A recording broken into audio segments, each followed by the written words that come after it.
Hey guys, this is DK Spencer. So this is like the last Betsy I'm probably doing and getting rid of, and it's already bought and paid for. But this one has a Merciless Lethal Comp, Grimberg O-ring, jaw dropper, chamber cap, Hogue grip, Grimberg 12 gram magazine, and two 16 gram C-mags. So the 12 gram uses obviously 12 gram and holds six shots like the factory mag. The 16 gram C-mags, Cymrutec, however you say that, they hold 16 gram CO2R with an adapter 12 gram, and they actually hold 8 rounds. All right, all the magazines have Wixon followers in them. And right now they all have red springs too. Now, if you're shooting balls in these, you want to switch it out to the silver springs, the way this is set up, okay? If you're using shape projectiles, red springs, balls, the balls are probably going to maybe push through a D10 or two, the way it's set up like this if you use a red spring. With a silver spring, not so much. All right, this is a red spring because I'm lazy, so if a ball pops out, then, well, I'll have proved my point. So anyway, whenever you load these, typically you want to pull your follower down and lock it in place, and you want to, like when you put your sleeve back on, you have to take the sleeve off to start with. We don't have to, but you know. When you put it back on, don't push it all the way down because it will release your follower. On these, it's typically not a problem anyway. I'm wondering if these hold 8, but I'm wondering if it wouldn't be better to just load them with 7. But anyway, I don't know. We'll see. So leave it a little bit up. See, it's clicking off real easy anyway. Leave it a little bit up, one steady motion. Yep, see, case in point. Boom, boom. With silver spring, that wouldn't happen. But anyway, well, let's see.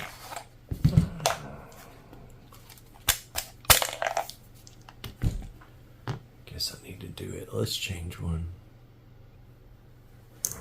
Okay, so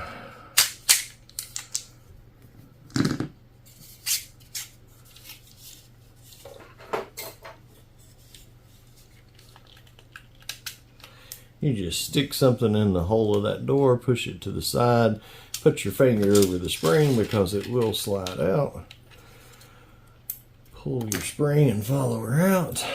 Put the silver spring in, put it back in. It only goes one way.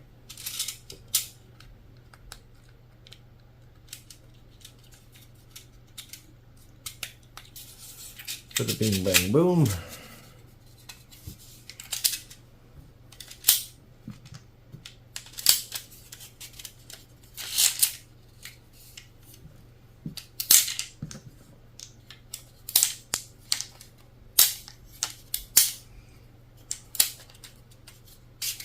Now, if it still does it, then I'm going to go back to my theory of that you're probably better off just putting 7 in here. But we'll see. We'll see. Yeah. So anyway, I think those are just a little bit tight with 8. And I think it's just, you know, right there at that edge. We'll see. Let's go shoot it and see what happens. Okay, so 9.9 gram riot balls. It's a nice good pierce.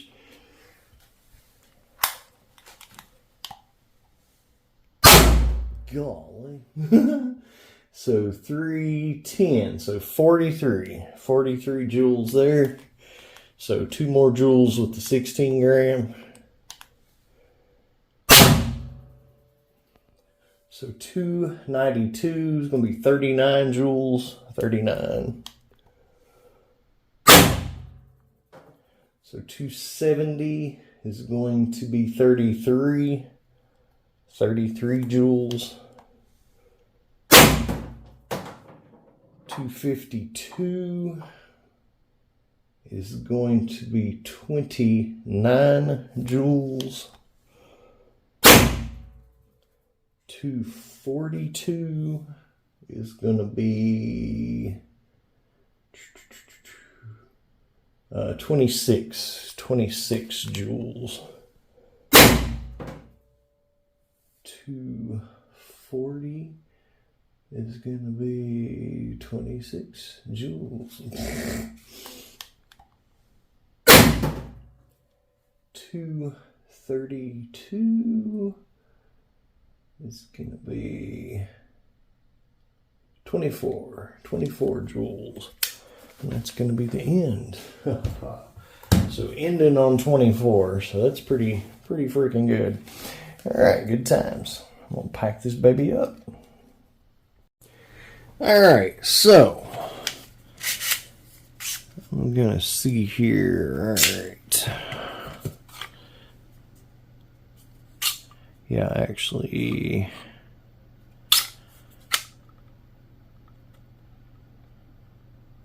trying to see if yeah.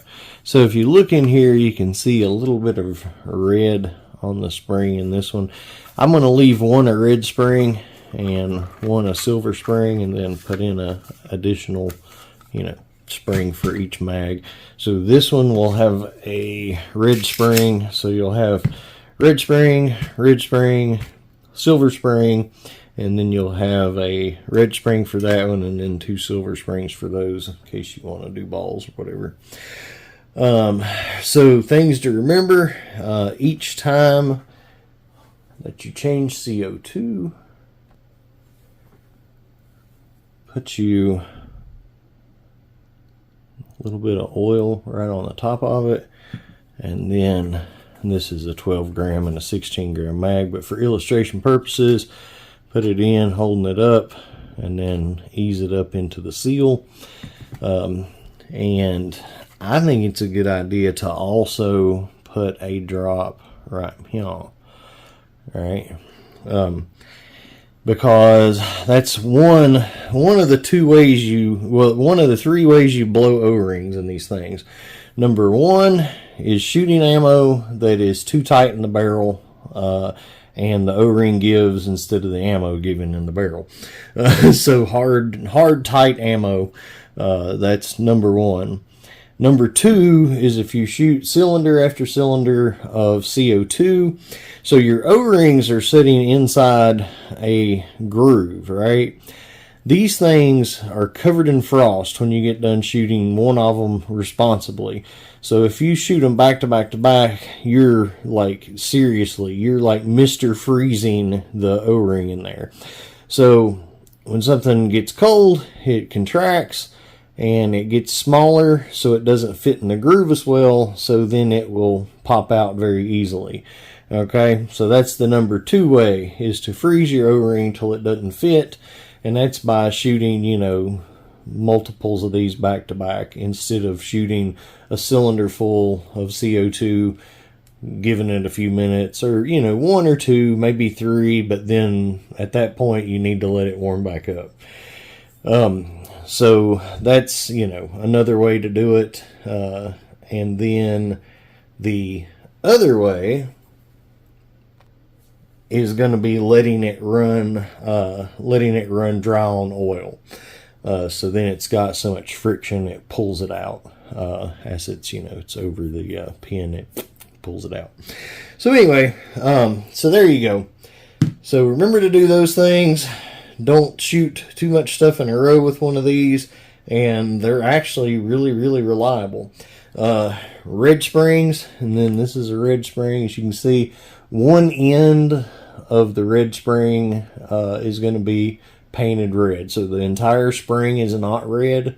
It's just one little end of it. There's a lot of difference in the tension on the red and the silver. I only use red springs for shaped, and I use silver for balls, and that's pretty much in whatever. Even like in a VKS with a 10 round mag, same rule applies. FSCs, TCPs, whatever. So anyway, all right, there we go, guys. Please like, subscribe. If you haven't checked out my other videos, I've got over 1,700 less lethal videos now. So go to my channel, search, scroll through the history, check it out. There's a lot of stuff out there. So, all right, y'all have a good one. Bye. All right, so here's a little gift baggie. That's going to be in there. Grimberg mag in there, and that's going to be 100 riot balls. There's 2 packs of BK Kinetics, and then put the other mags in here, and we'll get her out the door. Yeah, good times.